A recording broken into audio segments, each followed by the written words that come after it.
Hey everybody, it's Bust with Battles with Bust number 329, and today we're going to be doing battle with Gangplank Sejuani.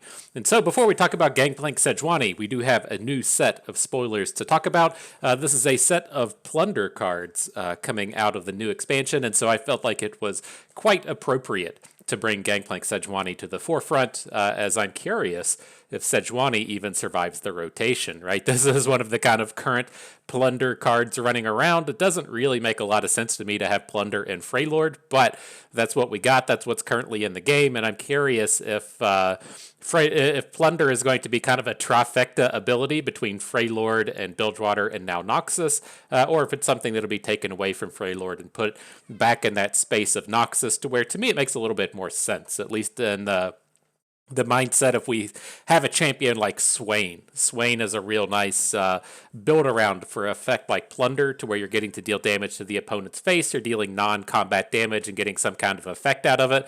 And even though Plunder and the Swain abilities aren't the same thing, there's a bit of overlap there and a little bit of synergy that's kind of interesting. And so we'll see. No need to speculate too heavily on that, but we can pull up the new cards and the new keyword and talk about them. And so the first one here is the new keyword Brash.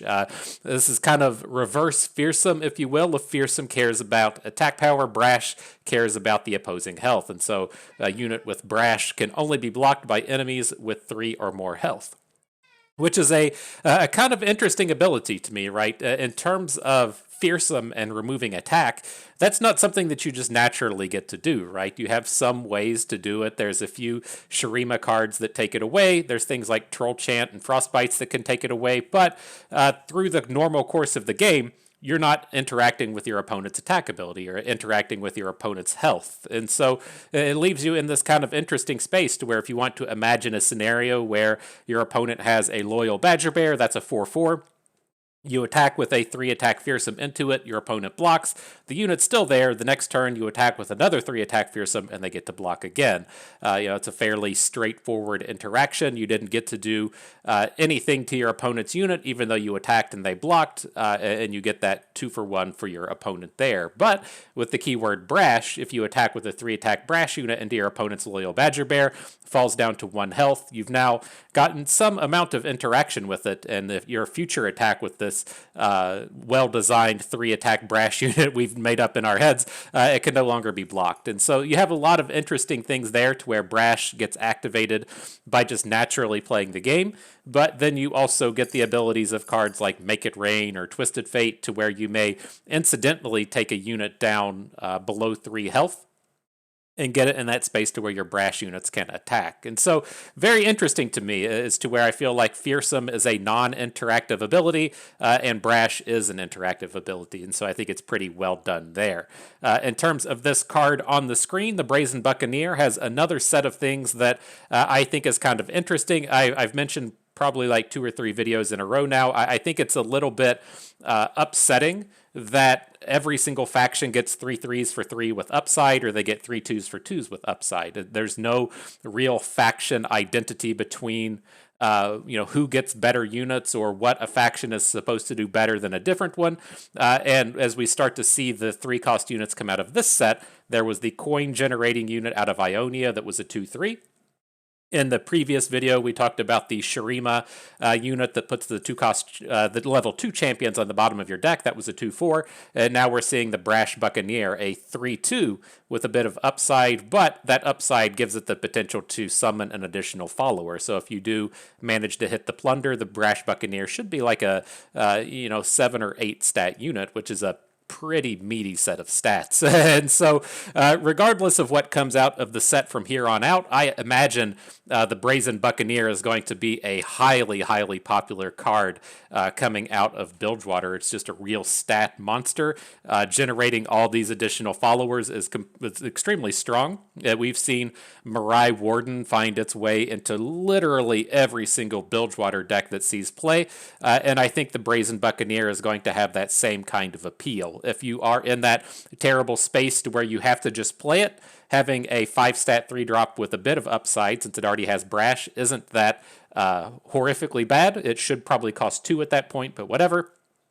The additional plunder you get out of this, though, is exceptionally strong. I feel like this card really has the potential to be a format staple for as long as it exists, or a card that gets nerfed down to a 2/2. I think this is just a exceptionally powerful card that we're most certainly going to be seeing a lot of, whether or not that's in some kind of control deck or even something like Pirates.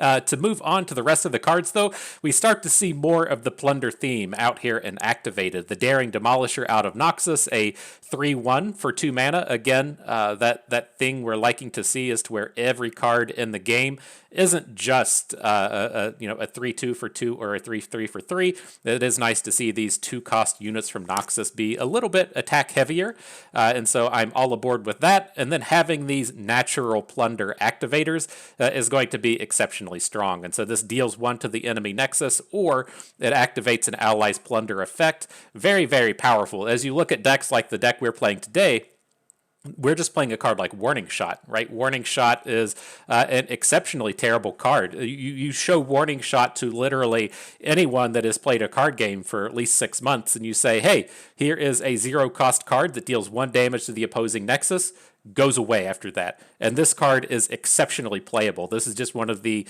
actual most powerful Plunder activators that you can be using in the game. And so when you take an ability like the Warning Shot's damage to the Nexus and attach it to a reasonably sized unit, all the Plunder decks are going to be exceptionally excited for this. And so I think the Daring Demolisher is going to be another staple to the Plunder decks. It's just such a powerful ability, having that natural activator on a reasonably sized unit, that it's quite good and quite strong. Up next with the Father Fury, this is the 2-cost 2/1 elusive with the Plunder ability to where you get a spell mana back and you get a 1-cost spell in your hand. That's a lot. There's a lot happening with this card, and I do suspect this is another highly, highly powerful card, where we even see things like Coral Creatures played these days, right? Which is a 1/3 for 2 that you get a mana back and you get a 1-cost spell in hand. That's very similar to what we get out of Father Fury, but Father Fury has elusive, and he's going to be much better at activating further Plunder effects, and he does have this Plunder effect himself. And so while he doesn't get to naturally do it on turn 2 like we would see out of the Coral Creatures, this is a lot of text on a card. And this card that can come in, activate future Plunders, activate Plunder on its own, technically only cost 1 mana while also generating a spell. It's again, there's just another card that has a ton going on with it, and it seems exceptionally powerful to me. Over here in the 4-cost space, we have Inferna, another elusive at 1/5, and then when you activate a Plunder, you draw 1 and give it fleeting. Now, this starts to get into the space to where you will see some of these card draw engines run throughout the course of the Plunder effects, and I'm curious to the degree that we're going to need a card like Inferna, as it's exceptionally tough to run out of cards within this game. And if you want to look at a card like Father Fury, he's coming down and then generating a new card. You get to play that new card later. There's just so much card generation throughout the course of Runeterra that these card draw effects, while if you look at this in a game like Magic, you would say, oh shit, there's some way I can come in and draw 2 and 3 cards every turn. That's ridiculously powerful. You kind of find yourselves in Runeterra being like, yeah, it's nice, but you rarely find yourselves in the spots to where you're really overloaded on cards and overloaded on things to do, and you're not really searching for that refill factor very often. And so I don't think Inferna is going to see too much play. It really, really pains me as a lifelong magician to say things like that, to see a card like Inferna that is just a pure card draw engine, and then just be like, yeah, I don't think so. I don't think that one's really going to do it. It's wild. It's wild to make statements like that, but I think her stat line is not impressive. She's a little bit too expensive, and then the card draw that you get off these Plunders tends to be a little non-necessary. Down here to the end, we have Dame the Despoiler, and I think he's a little bit interesting in the sense that I wonder if Jagged Butcher is going to go. We're going to talk a little bit more about Jagged Butcher, or not Jagged Butcher, the Plunder guy that gives your 1-cost units +1 attack. He's the Bilgewater unit, and I'm curious if Dame the Despoiler kind of indicates that will be removed, but this is a reasonable effect. I don't think this is a card that we will really get excited about in Constructed. That's really going to depend depend on if there's a card like Powder Pandemonium that cares about the amount of plunders that you've made across the game, or if there's more cards like Inferna that want to see you actually make a plunder, and then you're really just looking for the density of plunders to hit. That's the kind of space where Dame the Despoiler starts to get a little exciting. But without that kind of effect, if we think we're looking towards something like a more along the lines of a Gangplank Sejuani deck that doesn't care so much about hitting plunders as much as leveling up the champions, then Dame the Despoiler doesn't really excite us there. And so I think the other kind of interesting thing with Dame the Despoiler is this would be a incredibly powerful limited card. This would be a superstar in limited, taking all of your 1-cost units and then allowing them to trade up with 3 and 4-cost units and having a reasonably powerful unit all on its own. This dude would be a limited monster, and it's a little unfortunate that we don't get to look in cards at that in that context anymore. I love to see a limited form come back to Runeterra, but Dame the Despoiler, he's one of those guys. If you're rating cards on a scale of 1 to 5, he's probably like a 2 for constructed, and then like a 4.5 coming out of limited, and so a little unfortunate for Dame here that he doesn't get to get to really shine where he belongs. Onto this next set of card, Barbed Chain is another one of these reasons as to where, cards like Inferna aren't super necessary. If we want to pick up a bit of card draw, there's just a ton of ways to get it too. There's a lot of ways to just generate cards and draw cards, and Barbed Chain's pretty good at it. We've seen a little bit of the cultist thing that does the same thing, the draw 2, but they're fleeting. It's a little bit different getting them on the next turn, but a 2-cost draw 2 is a pretty good deal. And so the Barbed Chain fits in the kind of space to where if you're playing like a really ultra aggressive deck, like if you have a deck that has 10 or 12 1-drops in it, things like Barbed Chain can be quite interesting because you can actually empty out your whole hand. But the slower kind of mid-rangey decks of the format typically don't care about something like this. And so it's a real kind of weird spectrum as to where the aggro decks want it and the combat decks or the combo decks are okay with it, your OTK decks, but your mid-rangey decks and your control decks typically don't need a card like this. Last but not least, we have Pirouette here in the middle, and this is another one I'm quite interested in. And so it's a 2-cost spell. It deals 1 to anything and stuns a something else, and then if you plunder, it costs 1 less. And so if we think back to a card like Warning Shot, and we think in the context of if we're really willing to play a card this bad just to have a plunder activator, are we really willing to go all in and play a card like Pirouette? And I think the potential is there.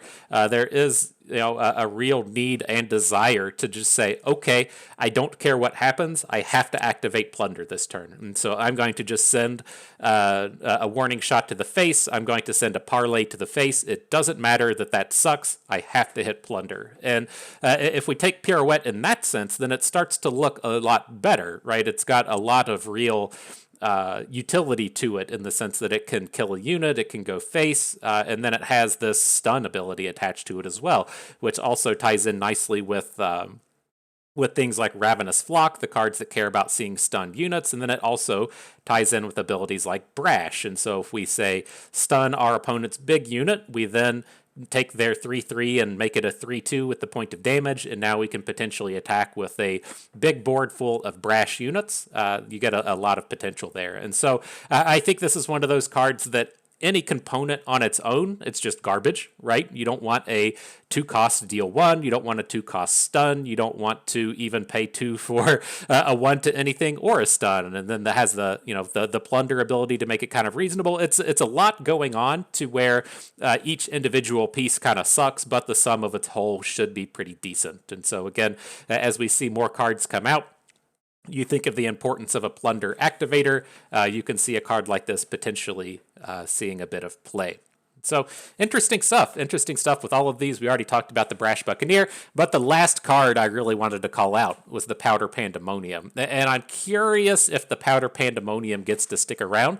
This is a card in a deck that has been exceptionally powerful over the course of Runeterra and never gets any attention. It never gets any acceptance for how strong it can be. There's always that one dude in APAC that takes triple Powder Pandemonium to seasonals and top cut seasonals every time. But, I think it's really strange that this card hasn't caught on up to this point. And I'm curious if this survives the cut. As you want to circle back to a card like Pirouette, if Pirouette is also building up to an ability like Powder Pandemonium, then it starts to look fairly exceptional, right? And so I'm curious if we're going to see any more of these cards like the Powder Pandemonium that really kind of count and see the number of plunders that you're going to see.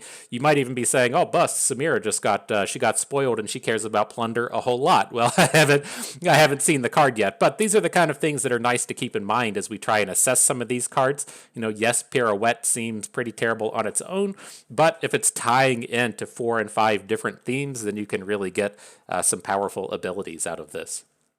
And so, good stuff, exciting times. Let's go ahead and move on back to the deck list, and we're going to be playing Gangplank Sejuani today. And this is a deck that, it was surprising how this deck really picked up. It wasn't really a mainstream deck until the Spirits Unleashed was printed, and it even took people quite a bit of time to figure out that the Spirits Unleashed was quite good in a deck like this. And so it's been very interesting that Gangplank and Sejuani were around since the Rising Tides. They never really made a big splash in the meta.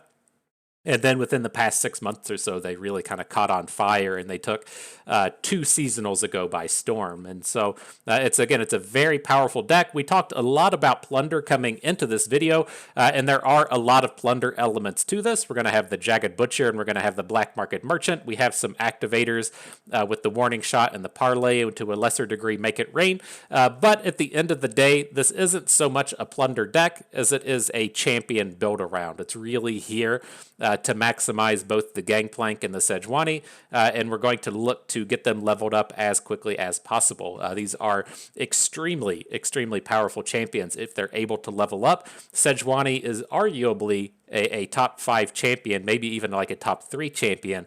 On the flipped side of things, she can just shut down so many decks if she's able to flip, and so we have a lot of elements here that let us level up our champions quickly. We will be willing to play a Warning Shot on the first turn straight to face. Not super ideal, but we will do it, and we're going to do whatever we can to get these leveled up by turn 5 or turn 6. And so we do have a lot of ways to directly damage the opposing Nexus. You do want to watch the kind of sequence that you drop these spells on, because we have cards like Tusk Speaker that can deal damage to the opponent on the opposing turn. So if you think of a way a game normally sequences, we attack on our attack token, then the opponent gets the attack token. We can't really do damage because we can't attack. Comes back to us on turn 3. We attack, we deal some damage. Using that back and forth sequence, we're not going to level up our champions until turn 9 or turn 10. And so we really have to look to ways to deal damage to the opponent on the opposing attack token so that we can get the level ups. And so we're going to look towards things like the Tusk Speaker. We're going to look towards things like Spirits Unleashed. Deal damage to the opponent when we don't have the token so that we can get those ticks up on Gangplank and Sejuani. The last thing I want to say about this deck before we dive in is I have included Revna. Revna is one of these cards to where I feel like she is grossly unappreciated at this point, and I'm quite happy to add this in. It's just like every time I start playing a deck with Revna in it, I get more and more impressed, and I feel like this is one of the cards that's really been kind of slept on in these formats as we try to beat decks that can't go super over the top, right? If we're looking at a deck like the Sun Disc, Revna doesn't really help, but if we're looking at a kind of mid-rangey combat-oriented deck, Revna is just a superstar against all of those things, and I think that's quite powerful in the current meta that we're in. And so, that's the deck. That's what we'll be doing battle with today. Let's go ahead and jump on the queue, see if we can't win a game or two. Good stuff. Good stuff. I'm excited to to see what gets spoiled. It's such a real like bombardment of stuff coming at us here over the upcoming days. We don't know what's happening with the rotation, what's going to be removed, how much stuff is going to be gone compared to what is here now. And it's going to be a real interesting deck building experience and ladder experience. It's just going to be like we're playing a completely new game here in about a week. So I'm excited. Good stuff. All right, up against our friend Lurk. We had to get rid of the Spirits Unleashed. We really want to make sure that we can get our units on the board and stop their incoming damage. This is most certainly a deck that cannot beat a flipped Sejuani. And so if we're able to get Sejuani onto the board, we can typically just keep blasting our opponent. Ooh, Rek'Sai, awesome. We can typically just blast our opponent in combat and they can't attack because all their units are frostbitten. And so that's what we're going to look to build ourselves up to. We'll have to see if that kind of comes together here, but that's going to be the big plan for the day. And so here, no real reason to go big with the Jagged Butcher. We don't need the Plunder out of it right now. We're mainly interested in keeping the opposing units off the board and keeping our health high. And so this might have been a little aggressive here. If opponent open attacks, they do get the opportunity to... they get an opportunity to just get that Lurk right away. But I think that was an acceptable risk. Now we have a pretty powerful board here.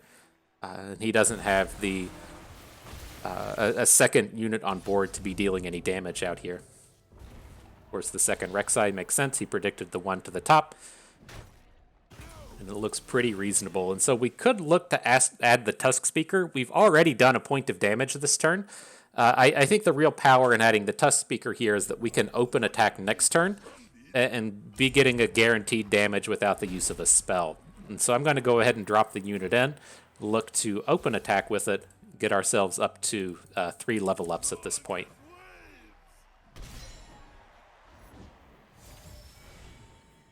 So we're a little weak on this upcoming turn, right? As he starts to add 3 health and what's going to be 5 health units to the board. We don't have great blockers for those. But we shouldn't be dying on this turn, and we can get a flipped Gangplank down next turn. And so we have some real power about to come through here.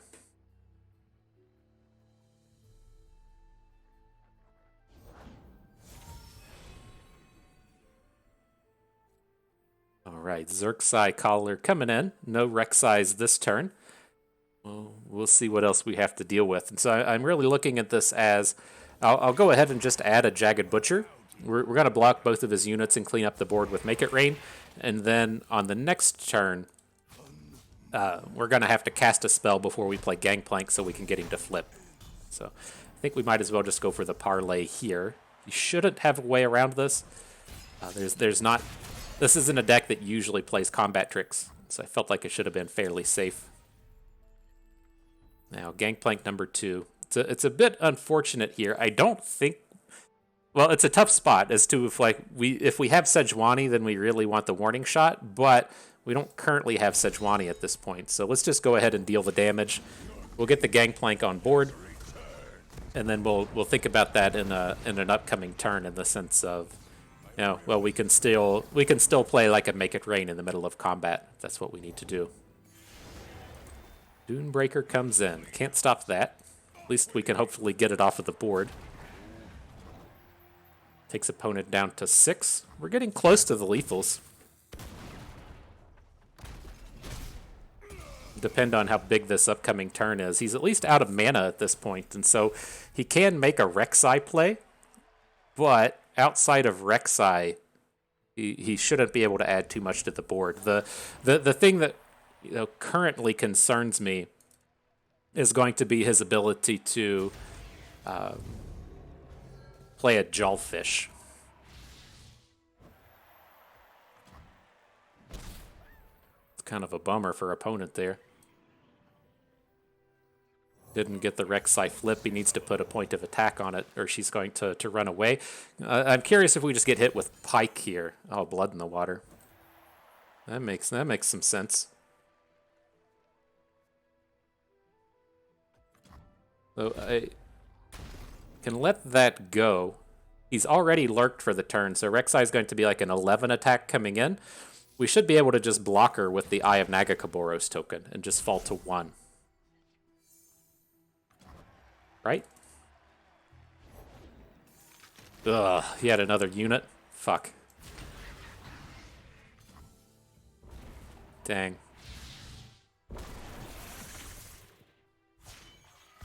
So there's the Rek'Sai flip. We did pick up a Zap, which is kind of close to lethal, but man, this secondary unit really throws a wrench in our plans.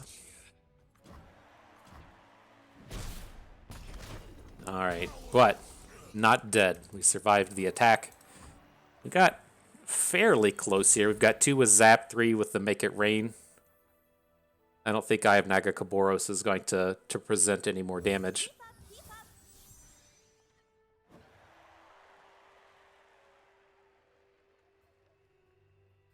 So what are we going to do? Are we going to play the Spirits Unleashed and just kill ourselves? Or are we going to try and go for a kill next turn? We'll wait and try and go for the kill next turn. There's a chance. Oh, Sejuani turns up. If opponent doesn't open attack, we can cause some problems. He's going to be open attacking, but you can see, like, as this deck goes, their only real answer to Sejuani are things like Bone Skewers and Pikes, and you have the opportunity to stop all that with Sejuani. It's quite powerful. But just a touch too slow. We would have gotten out of that one if he didn't have the additional 1-cost unit there. We're so close to taking that one down. But GG. Still don't get why people play that deck. Hope they just take the entirety of that mistake out of the game. Starting to see more predict stuff turn up, but I don't know, man. I don't know the last time you heard someone say I had fun playing Lurk. I just I don't think it ever happens. I don't think it's a thing. All right, though. We did get rid of our Spirits Unleashed. We're up here against Heimerdinger Jace. There is some argument to hang on to it, because your opponent tends to generate a lot of turrets, and then you can blow up those turrets with your... damn it. You can blow up those turrets with your Spirits Unleashed, but not quite going for that here. Let's see if he opens on us. I'd prefer to just parlay this Forge Chief away. We don't need to be in a gigantic race here, but if he attacks, we're kind of stuck.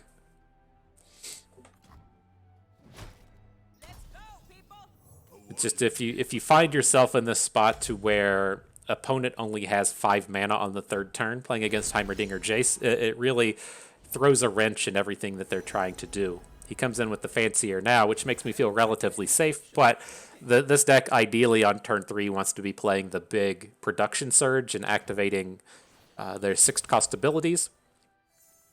We didn't quite get to take that away here, but he cast the Reggie, so he took it away from himself. Ooh, Shadow Fiend. He says, I'm ready to boom.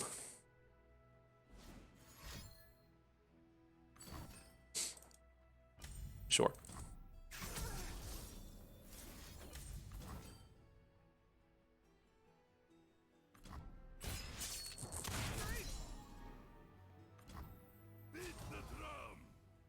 Alright, so not that bad. Not like a great place. We do have this hand with double warning shot in it that's a bit of a bummer, but we've got the board clear. We're on track to get our champions leveled up. Not a terrible space to be in. See if we get popped by a Shock Blast here. It's a little scary when he has that 6 mana up and just passes, but I don't think we can't like skip on Zap, and we can't skip on Tusk Speaker. We have to add a unit to the board this turn. And so if we get Shock Blasted, it just kind of is what it is. It sucks, but you gotta suck it up and take it. And then I'll take the open here. Again, I don't want these units to get hit with Shock Blast. It's just too slow in terms of what we're able to do in terms of damage. So we'll get that one out of the way. Quietus is fine. Get this Revna on board next turn. See if that's not enough to shut things down. See if that's not enough. We're kind of in this interesting space with Revna as to where we have one Tusk Speaker, so we could draw the Tusk Speaker off of Revna or one of our 6 champions. And so we'll have to see which one we hit. I'm pretty okay with any of them. They're all pretty decent here. But that's the reason you'll see a lot of people play Babbling Bjerg. Babbling Bjerg has the guaranteed draw, to where Revna can miss on some of this stuff. Not a bad Piercing Light. Here comes our friend Gangplank.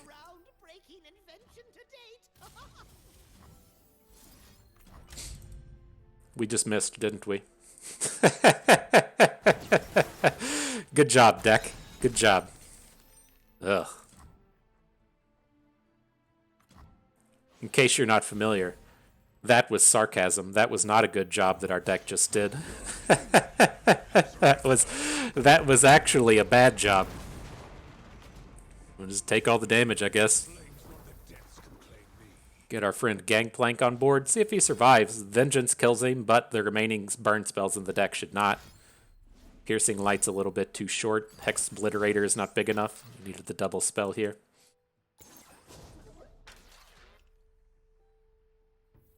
RIP Gangplank.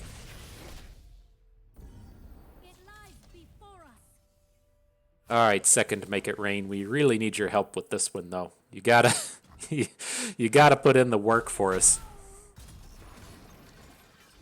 Who's he play first? The good one?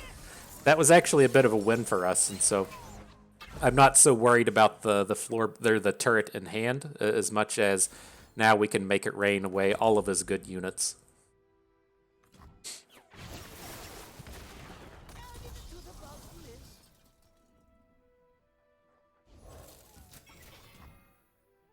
Why are you so small, Black Market Merchant? Shouldn't you be a 4/4? Hey, it's Sejuani. Not a bad draw. Not a bad draw. Tomorrow has never looked so good. So he does have the mana to double. He's going to be one short, isn't he? He is. I got to level up animation too, my friend.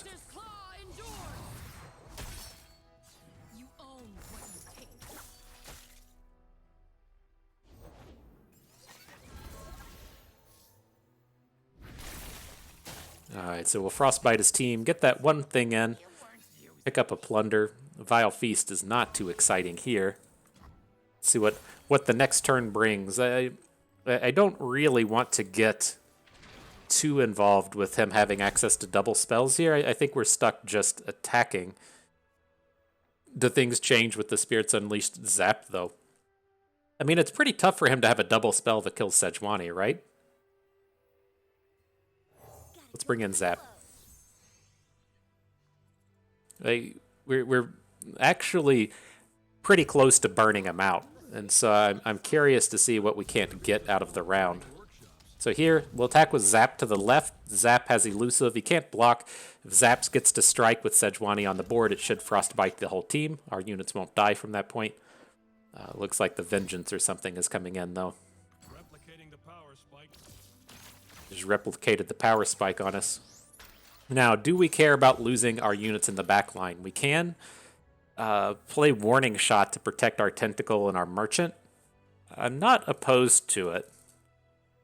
Let's go ahead and do that. Like, we don't have any more Sejuanis, so we might as well get the protection while we can.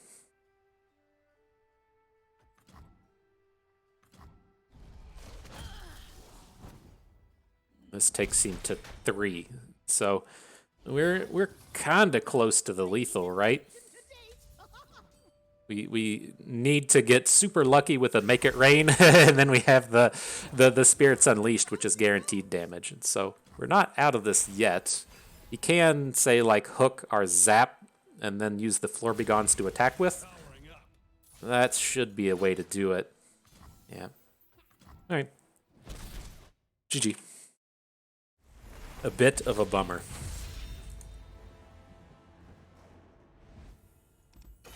But that Revna was kind of nice there, you know. It was better than playing Babbling Bjerg. We picked up the champions where we needed to. We were really getting scary with things like the Hex Obliterator. Just we didn't have the tools to interact with what was on board. Also, if you notice, we have the odd LP numbers today. Riot apparently pushed a change to the LP stuff on, I guess, Friday. On Friday night, they did the typical wonderful software engineering move of making a change at 5 p.m. on a Friday. And people were kind of bamboozled in the APAC region overnight as to why their LP changes were weird, and we're seeing them here as well. And so, curious what what that really brings to the table. I wasn't really happy with the plus 15 minus 25 system. I don't know what's happening now, if it's any better or any worse, but I feel like there's this. It doesn't feel right to call it a problem, but it is or it isn't a problem, if you will. But there's the space to where the top maybe like 200 or so of the ladder ranks are interesting, and then everyone else sits at 0 LP. And I don't know if there's a way to really fix that, in the sense that if there's just like not enough people for the LP to matter. But it's like every time I played Hearthstone or Magic, it felt like your ranking was relevant, and it feels like the LP gains are so massive and so skewed towards having a high win rate that it's like if you have a 55% win rate, it's still just not noticeable because you sit at 0 LP. So I don't know the answer there, but I know I don't like how it is. Doo-doo. All right, though. Let's see what else is going on here. I thought this was just going to be kind of your standard Nora deck, but it's odd seeing all of the invokes come in the board from here. What you got, Pokey Stick? Anything cool? All kinds of Plunder cards rolling through here. I'm really kind of tempted by this Spoils of War. I feel like we're going to get some good usage out of it. Swindle is strong, but I don't know. I feel like we're going to Swindle and just hit a group shot or something very anemic.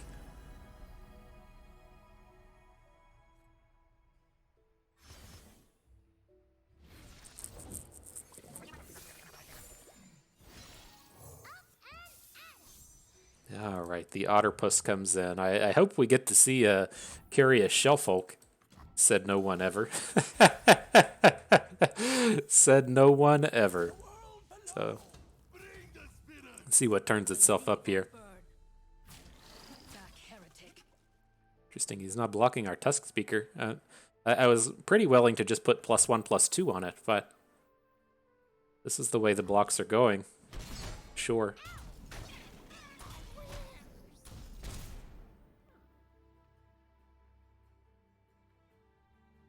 Interesting. So again, we found ourselves in this spot to where if we can get in one more really wide attack, we can take them down to 3 or 4 or so, and then potentially get a burnout with the various burn spells that we have. See how close we are to that. Discard Celestial Trifecta. Here comes the Fangs. Interesting. The Crescent Strike can be okay, but are we going to actually have the time to play it? Yeah.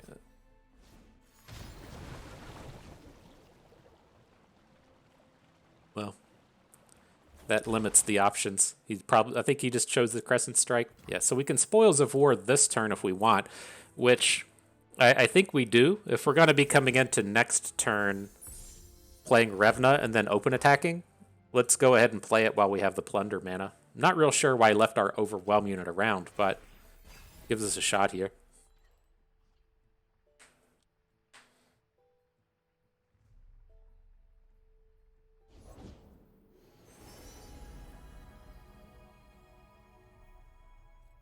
Okay. Solari Priestess number 3 must be digging for a Meteor Shower, right? That's the only one he really has the mana to play. And he found it. Not enough to kill off the Tusk Speaker, but it is scary in the sense that he can potentially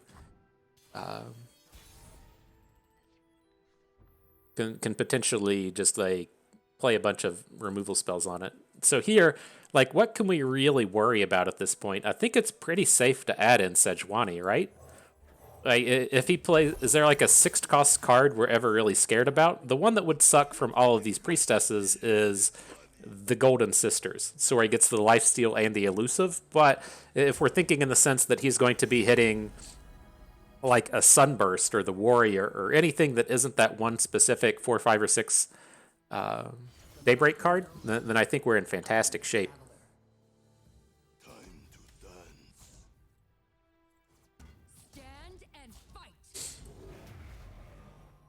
that the way we want this to go? Let's come in this way. Maybe, hang on. That's safer, right? So the idea here, we need 1 damage to flip our Sejuani. Her strike should do that, and then she should be safe. Up next, we have this Overwhelm unit, which the opponent realistically wants to kill, right? He wants to bring in a burn spell to prevent this damage. But if it still survives, it gets to punch in and flip our Sejuani. That looks good. And he had the good blocks down the rest of the way. But I think that ordering was good.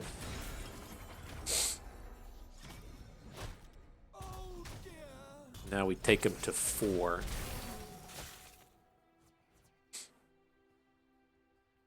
So we're close.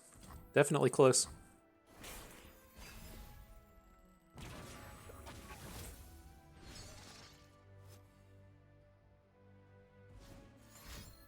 Written in the stars. Nobody cares about these little dum-dums. Nobody cares about those dum-dums.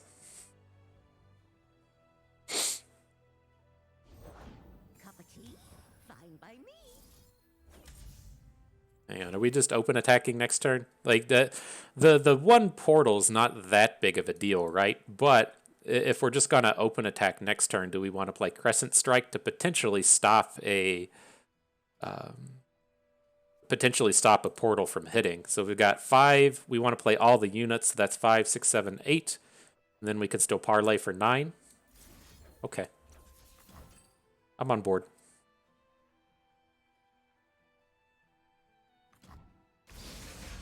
Just it's tempting to play something like Revna, but we don't have a ton of follow-up units we can really hit with Revna, right? It had to specifically be one of our Tusk Speakers.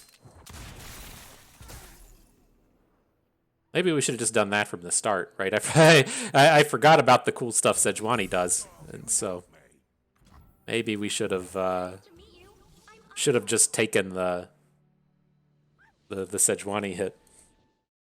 At any rate, victory has been achieved. GG, well done, bust.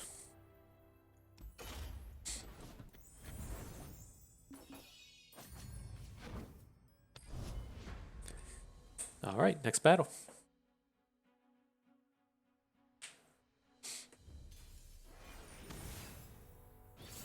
We got here some Yumi Alawi. Okay. It should be the kind of space to where Sejuani can really shine. This is a deck that it maybe has mini-morphs, but I doubt it. And then without the mini-morphs, it shouldn't have a ton of ways to actually kill a Sejuani. So if we can get her on board, awesome.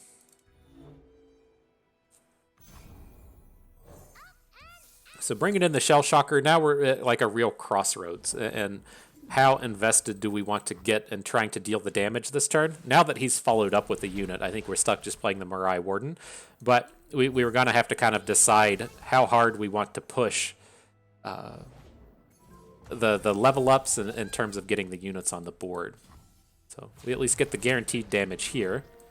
That's good. But now in this upcoming turn, we only have 4 mana and can't Spirits Unleashed, and so if we really wanted to Spirits Unleashed, we could have maybe gotten the Jagged Butcher down.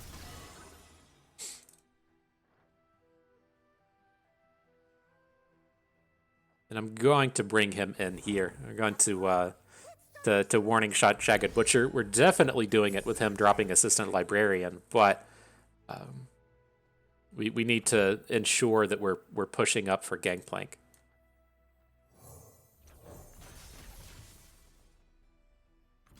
Now I'm just going to open attack on this next turn. The Spirits Unleashed, it's gonna come down, but if we do it preemptively, he might just take this damage. And interesting. I'm surprised to see the Tentacle go. Interesting. Okay. So this is our 3rd damage. Still got a pretty reasonable block on the Librarian. We just need a little bit of time with this really awkward Spirits Unleashed hand.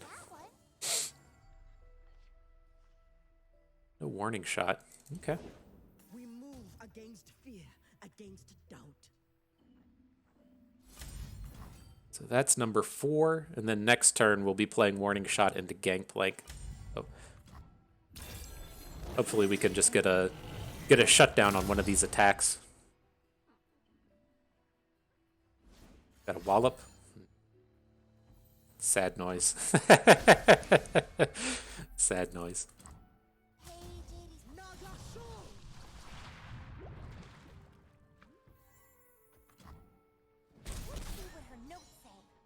All right, we need something big next turn. It is at least a little positive for us in the sense that I suspect he would want, if he wanted to trade with the quick attack unit, he can't do it anymore, right? If he's attacking with both of his units and accepting the hit from the Jagged Butcher, then, when he's attacking us, he gets the trade. But now if he wants to get in front of the Butcher, like he does have a reasonable block of Tentacle in front of it because the Tentacle is going to just die anyways to the Gangplank shot. But odd to see a sequence like that.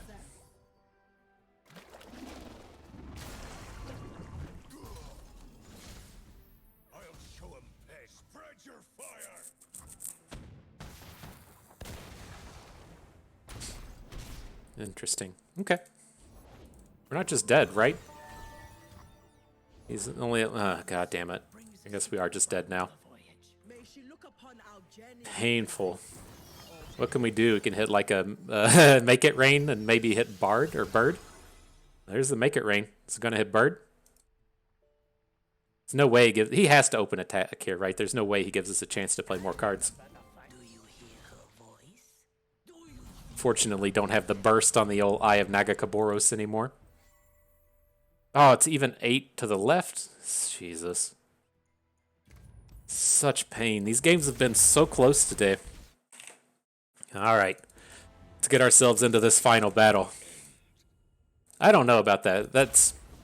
That still strikes me as very strange. I guess the way it sequenced out, opponent was clearly able to win. It just seems very odd in the way that played out. But we were just like one card away from being so close to popping off. Drawing 3 Spirits Unleashed is a real pain in the dick. All right, so up against this thing again.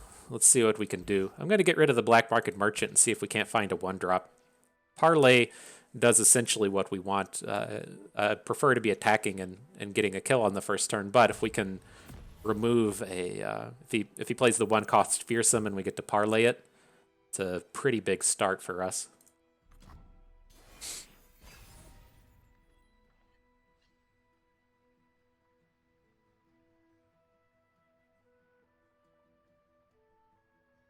Probably have to send the parlay to face if he doesn't play a unit here. All right, Bakai's good. And this can be pretty painful for opponent, right? If he doesn't have the tools to actually attack, then he can't start leveling up his lurks. And so this is a pretty tough spot for him in the sense that if he doesn't get to attack, his deck doesn't pop off. So it's a little unfortunate for us to have to spend 2 cards here, but I think it's most definitely worth it since it's such a scaling deck to take that away from them. Now we should get our damage in for this turn. Oh, and he hits. Yeah. At least we have the unit on board, but get your scratchers out and see how it goes.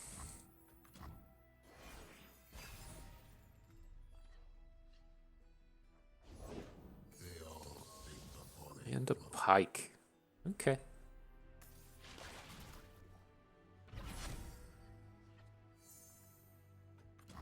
Oh shit, we should have warning shot. I think he probably attacks all the time here, but if we pass the turn without the warning shot, it is a bit of a disaster for us. We really have to get our Gangplank and our Sejuani leveled up.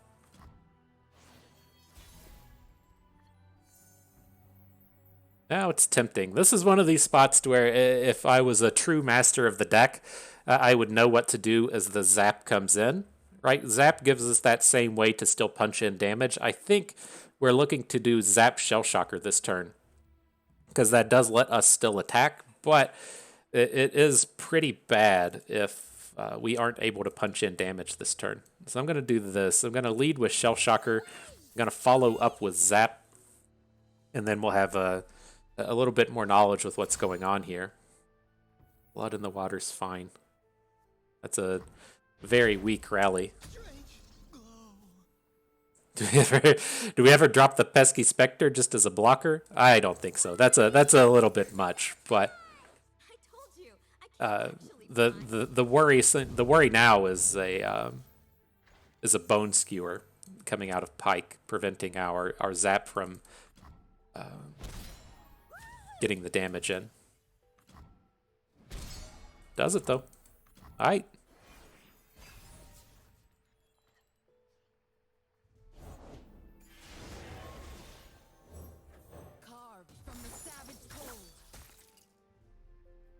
Now the excitement begins.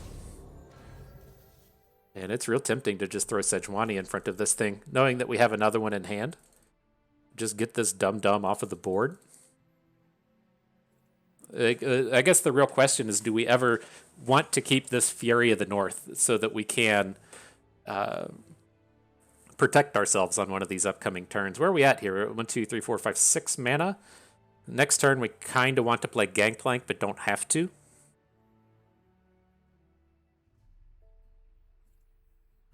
Where does this take us? To 8?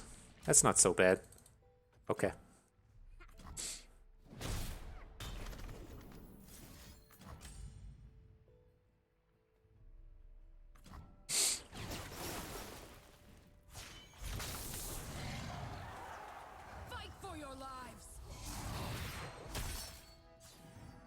Now we'd really love to have a warning shot. Know that the world is safe. Oof, oof, there it is. There it is. So we're not gonna warning shot just yet. It is, fairly tempting to throw down before we end up burning through it with our Gangplank here. Gangplank's attack is quite strong, and if we have to warning shot to stop his board, then that sucks a lot, but I think we're all okay here now. I think we're okay.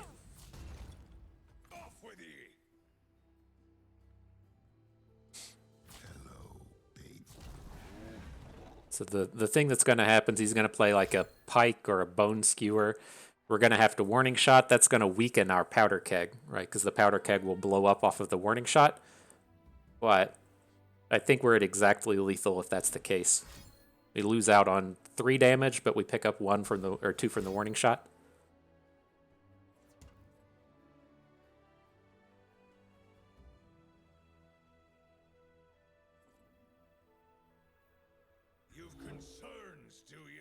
You've concerns, do ya?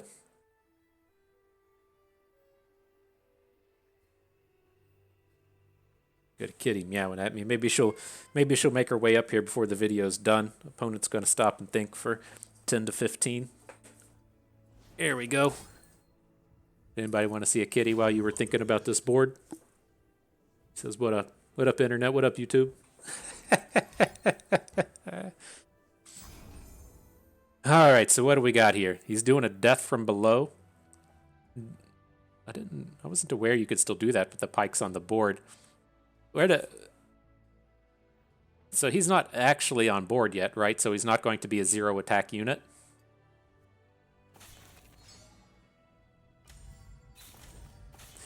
How does this work? Summon Pike striking the enemy. So there's no way we can frostbite through that. Okay, sure.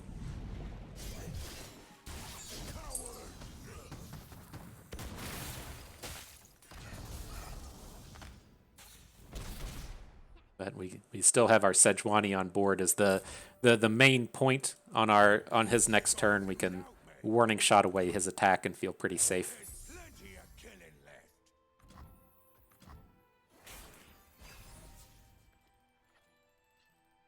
What's up, Revna?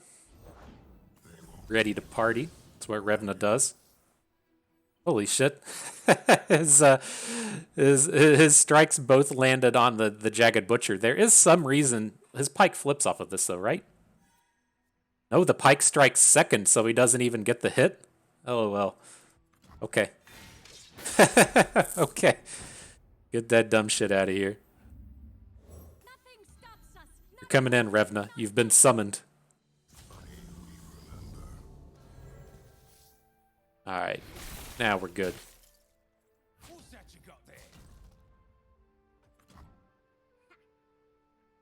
Now we are good. Give this kitty some scratches and call it a day.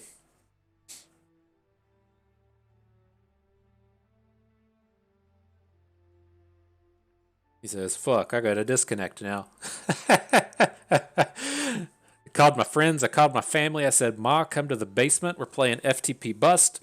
I got my scratchers out, I got my lottery tickets ready. Let's see if I can't scratch in between actions here. And then as the final warning shot comes in, you gotta flip the keyboard. Knock the table over. You say, damn, I got boomed. I got boomed, Mom. I thought I was going to be internet famous. Thought I was going to have it. Not today.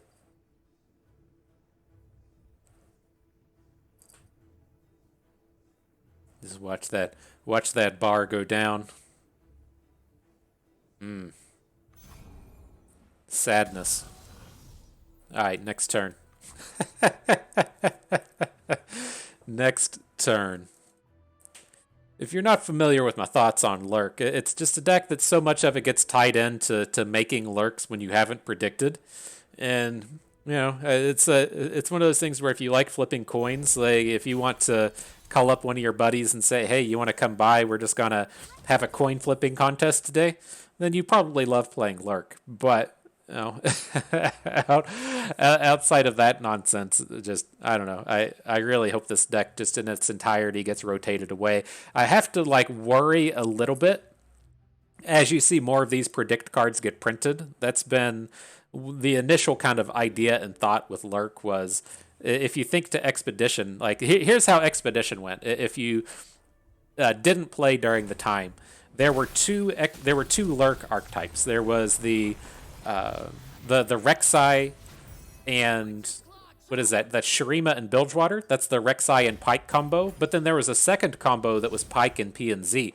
And the idea was that you were going to predict into the lurks, and then it was called Predict Lurkers very cleverly, and it was just pure garbage. But with that deck in the kind of the back of my mind, I worry a little bit as they come out and print a bunch of new predict cards that Lurk Predict is supposed to be an archetype, but I hope it just gets removed from the game.